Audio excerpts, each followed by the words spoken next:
Assalamualaikum warahmatullahi wabarakatuh. Allahumma sholli ala sayyidina Muhammad wa ala ali sayyidina Muhammad. Alhamdulillahirrahmanirrahim. Bapak-bapak, ibu-ibu semuanya, kali ini kita akan mendengarkan ceramah Habib Hanif, yang mana ini kita harus memilih pemimpin yang mempunyai 3 sifat ini. Kemarin kita telah mendengarkan dari ceramah Habib Bahar. Sekarang kita mendengarkan dari Habib Hanif yang betapa dengan tegasnya kita harus memilih pemimpin ini. Oke, kita lihat saja ibu-ibu, bapak-bapak, videonya. 1 hari dari pemimpin yang adil itu lebih baik dari ibadah 60 tahun. Anda bayangkan, sekali dia berbuat adil, sekali dia berbuat baik, sekali dia mengeluarkan kebijakan yang bermanfaat, jutaan rakyatnya merasakan, saudara. Sekurang-kurangnya, kalau Anda mau milih pemimpin, ada 3 hal yang mesti diperhatikan, saudara. Yang pertama, kalau Anda mau milih pemimpin, lihat bagaimana fisiknya. Mampu nggak fisiknya menjalankan kepemimpinan? Karena dalam syariat dibahas, pemimpin tertinggi negara nggak boleh orang yang nggak bisa melihat, saudara. Bagaimana dia mau ngatur rakyatnya kalau dia nggak bisa ngelihat? Itu dalam fikih dibahas. Pemimpin tertinggi negara nggak boleh orang yang tuli. Bagaimana dia mau dengar rakyatnya kalau dia tuli, saudara? Pemimpin tertinggi negara nggak boleh orang yang fisiknya udah nggak mampu menjalankan tugas. Orang udah stroke, jalan udah susah, apalagi pakai kursi roda. Mau jadi pemimpin, ngurusin diri aja susah, apalagi ngurusin rakyat. Yang kedua adalah sariroh. Sariroh itu sebenarnya artinya hati, kepribadiannya. Yang mesti dilihat dari kepribadian apanya? Yang pertama, beriman gak dia sama Allah Subhanahu wa Ta'ala? Karena milih pemimpin kafir hukumnya haram. Di antara yang mesti lihat dari kepribadiannya, bagaimana dia taat nggak sama Allah, jalankan nggak dia perintah Allah, sholat nggak. Jangan memimpin negeri tapi nggak sholat, apalagi nggak bisa sholat. Bisa baca Quran nggak? Jangan sampai memimpin negeri nggak bisa baca Quran. Betul atau tidak? Lihat dia mabok apa enggak, suka nonton porno apa enggak, saudara. Yang ketiga, siroh. Apa artinya siroh, Habib? Siroh ini adalah track record, rekam jejak. Kalau selama ini dia pernah jadi pejabat, lihat amanah atau tidak dalam menjalankan jabatan, jujur atau tidak dalam menjalankan jabatan, berprestasi atau tidak dalam menjalankan jabatannya, mampu atau tidak dia menjadi pemimpin di tempat yang ketika dia mendapatkan amanat. Kemudian bagaimana hubungannya dengan ulama, bagaimana sikap dia terhadap kemaksiatan, bagaimana sikap dia terhadap pendidikan. Lihat track recordnya, saudara. Kata ulama, ini kita dukung-mendukung bukan karena uang. Bahkan kita ketika mendukung mengeluarkan uang, saudara. Kita dukung-mendukung bukan karena pengen nyari kursi, tapi karena kemaslahatan umat. Maka kita harus bikin janji politik dengan orang yang akan kita dukung. Itu yang disebut dengan istilah fakta integritas. Silahkan tanda tangani, ada 13 poin, saudara. Alhamdulillah, Pak Anies Baswedan dan Pak Muhaimin Iskandar menandatangani janji politik tersebut. Beliau komitmen untuk menjalankan. Bahkan beliau menambahkan di dalam debat politiknya, apa kata beliau? Akan mengusut tuntas kasus KM50, saudara. Betul ngerti agama, betul-betul ahlus sunnah wal jamaah. Dan bukan hanya sekedar mengerti, ya'malu bi'ilmihi, diamalkan ilmunya, saudara. Bukan hanya diamalkan ilmunya, wa yu'allimun nas wa yansahuhum, ilmunya dipakai buat ngajarkan umatnya Nabi besar Muhammad. Diajak orang kepada Allah Subhanahu wa Ta'ala. Dan tidak berhenti sampai di situ, saudara. Wa ya'muru bil ma'ruf wa yanha 'anil munkar. Ulama yang betul-betul menegakkan amar ma'ruf nahi munkar. Yang hak dia bilang hak, yang batil dibilang yang benar dibilang benar, yang salah dibilang sah, yang lurus dikatakan lurus, yang bengkok dibilang bengk. Ulama yang nggak diem kalau lihat kemunkaran, ada yang mabok ditegur, ada yang zalim ditegur, ada yang judi ditegur, ada yang zina, ada yang pacaran ditegur. Yang betul-betul menyampaikan kebenaran, kata Imam Al-Haddad, la yudahinu fid din, tidak menjilat dalam urusan agama, saudara. Wala yakhafillah laumata laim, kalau sudah menyampaikan kebenaran, kalau sudah menyampaikan syariat Allah, la yakhafu laumata laim, tidak takut dicaci, dimaki, dihina, difitnah, dipenjara, dibunuh sekalipun saudara. Kaki jadi kepala, kepala jadi kaki, mati bersimpah darah sampai tetes darah penghabisan saudara.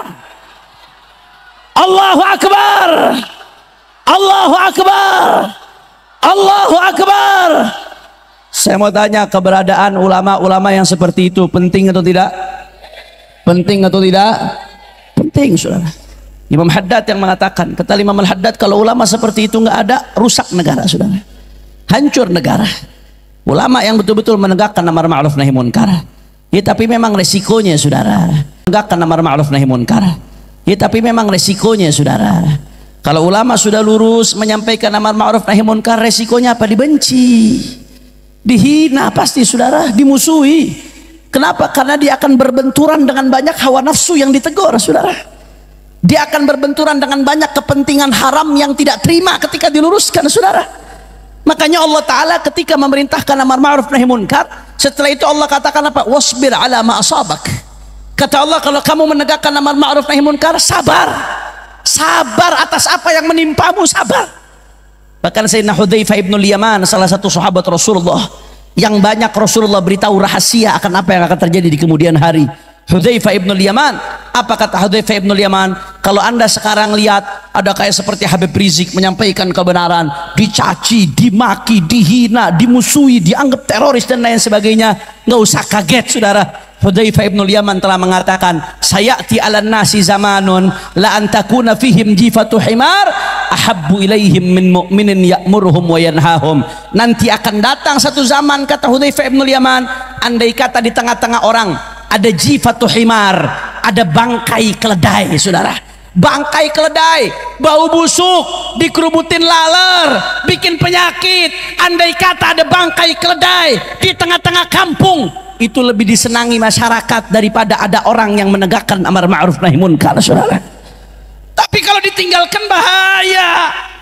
Umat ini kenapa jadi umat yang terbaik? Allah katakan dalam Al-Quran, kuntum khaira ummatin ukhrijat linnas ta'muruna bil ma'ruf wa tanhauna 'anil munkar. Kalian menjadi umat yang terbaik bukan karena jumlahnya yang banyak.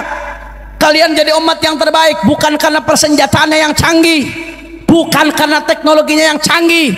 Kalian jadi umat terbaik karena menegakkan amar ma'ruf nahi munkar.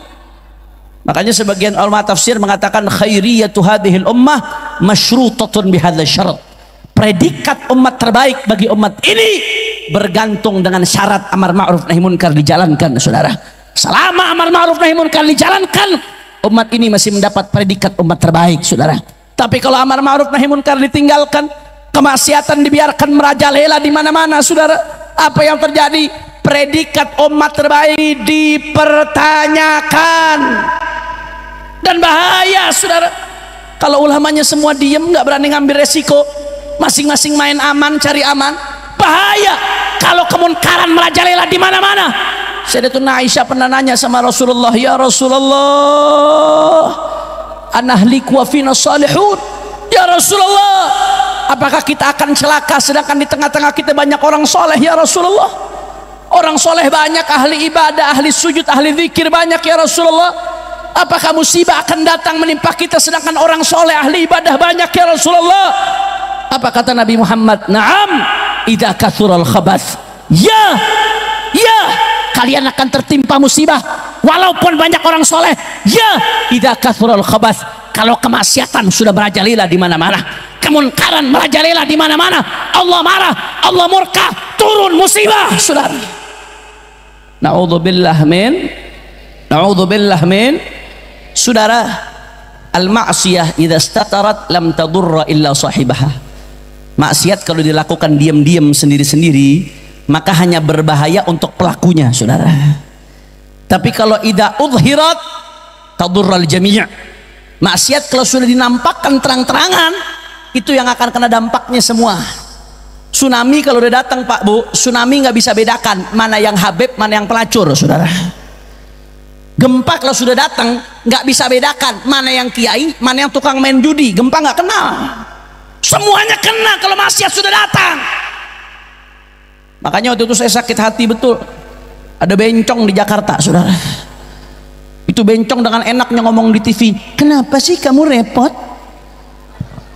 Yang dosa kan kami, yang berbuat kami, yang dapat azab kami, yang masak neraka kami, kenapa kamu yang repot?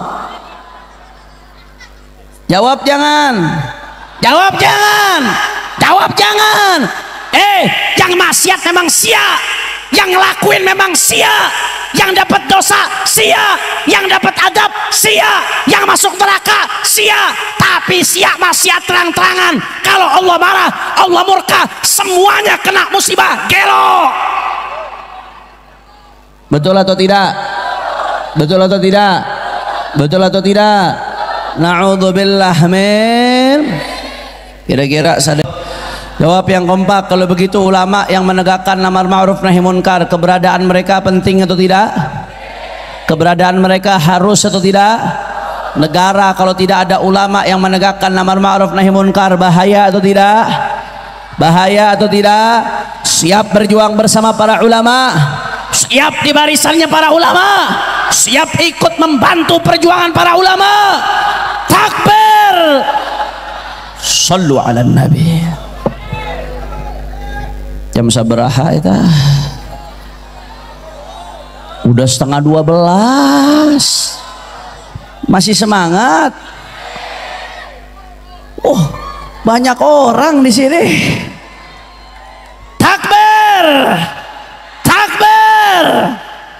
Masya Allah. Lanjut jangan, Bu, Bu. Ini ibu-ibu saya lihat ribuan, tapi yang jawab cuma 15 orang. Jangan-jangan sisanya kuntilanak ya lah. Bu, lanjut. Masih semangat?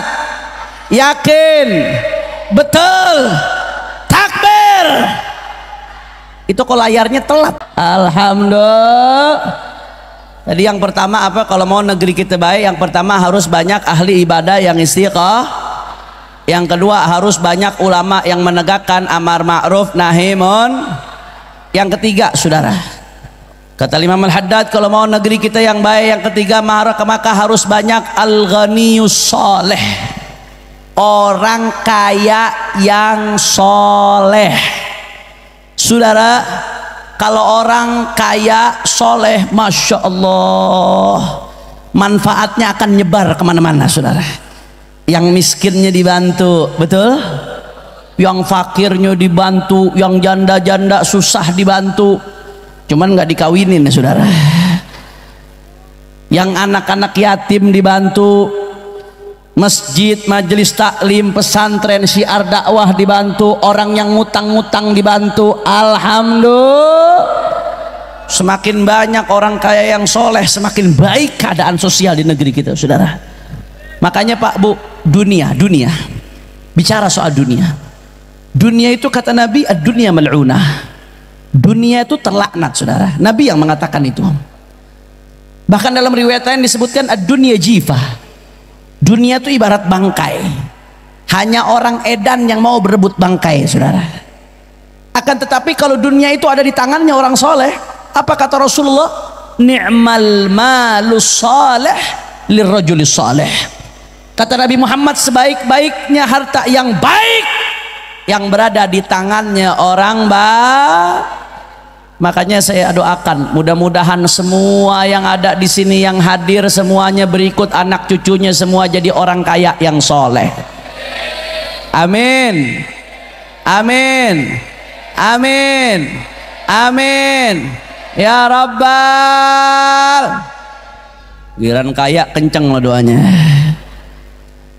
Begitu pula sebaliknya, kata Imam Al-Haddad, sebagaimana orang kaya yang soleh menyebabkan negeri jadi baik, maka sebaliknya orang kaya yang zalim itu daya hancurnya bahaya, saudara. Orang kalau zalim, miskin, apa yang bisa diperbuat? Udah miskin, zalim pula, saudara. Tapi kalau udah orang kaya zalim, bahaya, saudara. Ngumpulkan duitnya dengan cara yang haram, akannya buat yang haram. Karena biasanya kalau mau tahu duit halal atau haram, lihat bagaimana cara menggunakannya, saudara. Biasanya duit yang haram akan lari pada penggunaan yang haram. Kalau bahasa orang Betawi kata imam besar, duit setan lari ke iblis, saudara. Duit haram tuh larinya ke haram juga biasanya, saudara. Bahaya orang kalau udah kaya, zalim.